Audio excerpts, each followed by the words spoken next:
Assalamualaikum warahmatullahi wabarakatuh. Perkenalkan, saya Nurjani SPD, calon guru penggerak Angkatan 8 Kabupaten Mamuju, Provinsi Sulawesi Barat. Pengajar praktik Fitriani SPD. Fasilitator Manna Hayati SAG MPD. Tugas koneksi antar materi, kesimpulan dan refleksi pemikiran Ki Hajar Dewantara. Pertanyaan pemantik dalam membuat kesimpulan dan refleksi terhadap pemikiran Ki Hajar Dewantara. 1. Apa yang Anda percaya tentang murid dan pembelajaran di kelas sebelum Anda mempelajari modul 1.1? 2. Apa yang berubah dari pemikiran atau perilaku Anda setelah mempelajari modul ini? 3. Apa yang dapat segera Anda terapkan lebih baik agar kelas Anda mencerminkan pemikiran KHD? Menjawab pertanyaan 1. Sebelum saya mempelajari modul 1.1, saya percaya bahwa peran saya sebagai guru lebih dominan dibandingkan peserta didik. Terkadang, saya sebagai guru lebih menjelaskan kepada siswa. Masih saja banyak yang belum memahami. Saya kecewa jika banyak yang tidak tuntas. Ketika saya selesai menjelaskan dan memberikan tugas, lalu saya mengevaluasi, banyak yang tidak tuntas, tidak mencapai KKM.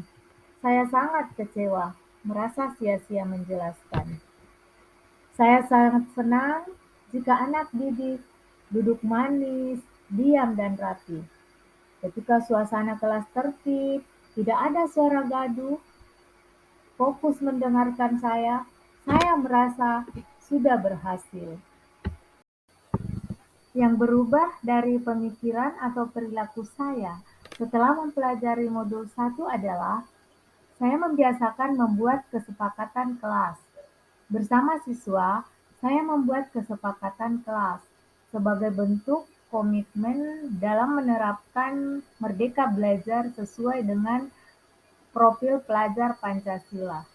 Kemudian saya mencoba pembelajaran yang berpusat pada anak dengan memberi stimulus pertanyaan yang menarik untuk didiskusikan. Saya menstimulus dengan pertanyaan yang menarik, melibatkan anak berperan aktif dalam proses sehingga terjalin kolaborasi. Kemudian saya berusaha menuntun, bukan menuntut.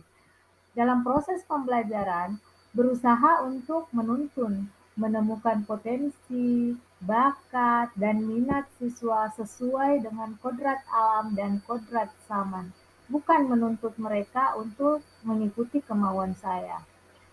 Lalu tidak memberi hukuman tapi memberi reward. Saya menghargai setiap karakteristik belajar siswa, karena ada anak yang cepat bisa dengan audio, visual, dan kinestetik. Serta saya memberi apresiasi berupa penghargaan agar mereka termotivasi dan berusaha untuk meniadakan hukuman.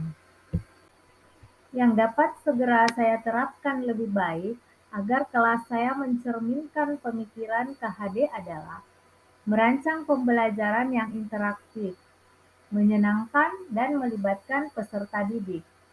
Pembelajaran interaktif dengan selalu memberi umpan balik kepada peserta didik di setiap materi yang sudah selesai.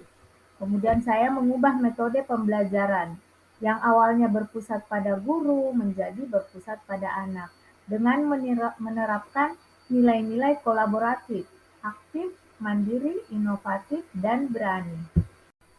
Lalu pembelajaran yang tidak terfokus pada ketercapaian KKM. Pembelajaran dengan memperhatikan perkembangan berbagai aspek yang harus dikembangkan, yakni afektif, fisikomotor, spiritual, dan sosial, tidak semata-mata hanya kognitif. lalu menerapkan konsep merdeka belajar dan mengutamakan budi pekerti, berusaha merancang proses pembelajaran yang mengintegrasi setiap pembelajaran dengan pencapaian profil pelajar Pancasila. Kesimpulan saya setelah mempelajari modul 1 adalah pemikiran saya berubah. Jujur, selama ini saya hanya terfokus pada perkembangan kognitif anak. Saya menuntut mereka, tapi kurang menuntun. Nah, seharusnya saya menuntun mereka. Seperti yang telah dijelaskan oleh Ki Hajar Dewantara, bahwa tujuan pendidikan adalah menuntun segala kodrat yang ada pada anak agar mereka dapat mencapai keselamatan dan kebahagiaan yang setinggi-tingginya, baik sebagai manusia maupun sebagai makhluk sosial. Saya jadi berkeinginan merubah metode saya menjadi pembelajaran yang berpusat pada anak, menuntun anak mencapai kekuatan kodratnya, yaitu kodrat alam dan kodrat zaman. Menurut Ki Hajar Dewantara, anak tidak terlahir sebagai kertas kosong. Mereka terlahir sudah memiliki garis samar-samar. Kita hanya menuntun, menebalkan garis samar-samar itu agar dapat memperbaiki lakunya untuk menjadi manusia seutuhnya. Demikianlah kesimpulan dan refleksi modul 1. Saya Nurjani, terima kasih. Assalamualaikum warahmatullahi wabarakatuh. Salam guru penggerak.